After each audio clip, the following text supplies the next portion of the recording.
this. Matt Taibbi's got part 3 right now, and this one is about Donald Trump and January 6th, okay?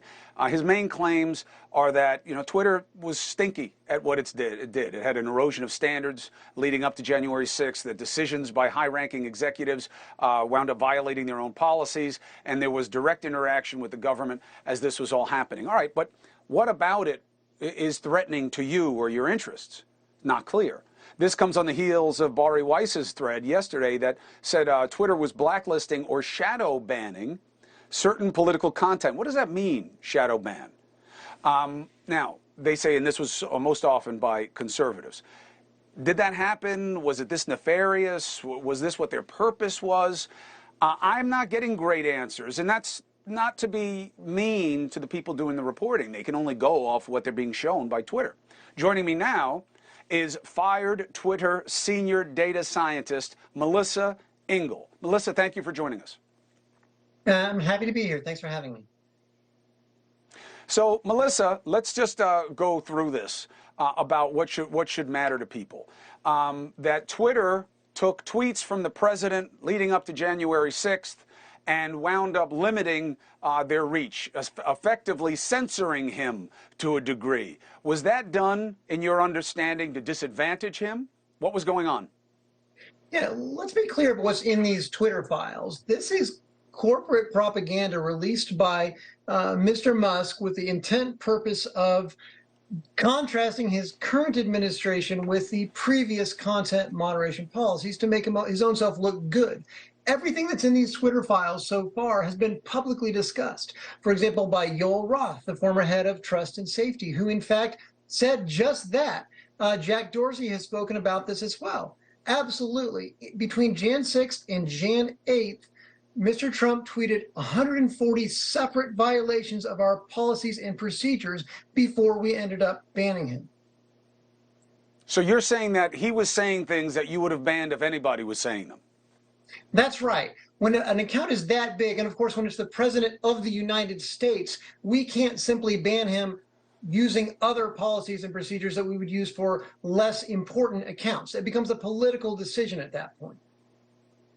Now, shadow ban, we use the term all the time, but I don't know how many of us really understand it. People use it to mean that you're censoring them. But what is it really about? The tweets are still there, right? They still go out. Some people can see them, some people can't. What does it mean? Yeah, so this is a really interesting process. So typically, classically, a shadow ban means you're still there, but you don't show up in searches. Your tweets don't get put on the timeline. Lots of social media uses it. Twitter's policy has always been that they did not use shadow banning. And they use a little bit, I'm going to be frank, a little bit of verbal wordplay here to get around that term. If they are shadow banned, meaning they violate a policy and procedure, hate speech or abuse, for instance, their tweets still show up for their followers, but they are removed from searches. So you can see that in these screenshots by Bari Weiss, that they are on these search bans. So they're still there, their followers still can see them, they just don't show up in general searches. But it's still a kind of a censoring. Do you believe it was done with good intent, on fair principles, or was this about disadvantaging righties and trying to help lefties? Yeah, that's a fair question. And I think anyone seeing these Twitter files might ask that. So what is going on with these large accounts that you're seeing is, again, normal policies and procedures do not apply to them. At that point, they have to be the bans have to be done by a higher level entity, usually in leadership or the Trust and Safety Council. So sometimes a compromised decision is made to limit their access rather than to ban the person altogether. But in fact, if we were treating them fairly, they would have been banned outright. But do you think it was about, I mean, look, you were a contractor for Twitter. You were one of the people working on content moderation. Do you believe, Melissa, it was about going after or preferencing one party over another? It absolutely was not. Our policies worked in political misinformation. So sort of the heart of a lot of things people are talking about. And we did our best to apply all of our bans universally and uniformly across the board.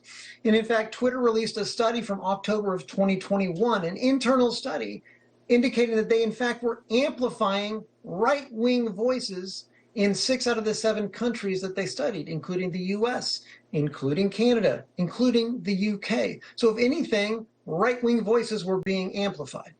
Hey, thank you for watching. Please go to newsnationnow.com, newsnationnow.com, and you can find NewsNation on your television provider. And don't forget to click the red subscribe button down below. Then you will get more of NewsNation's fact-driven coverage.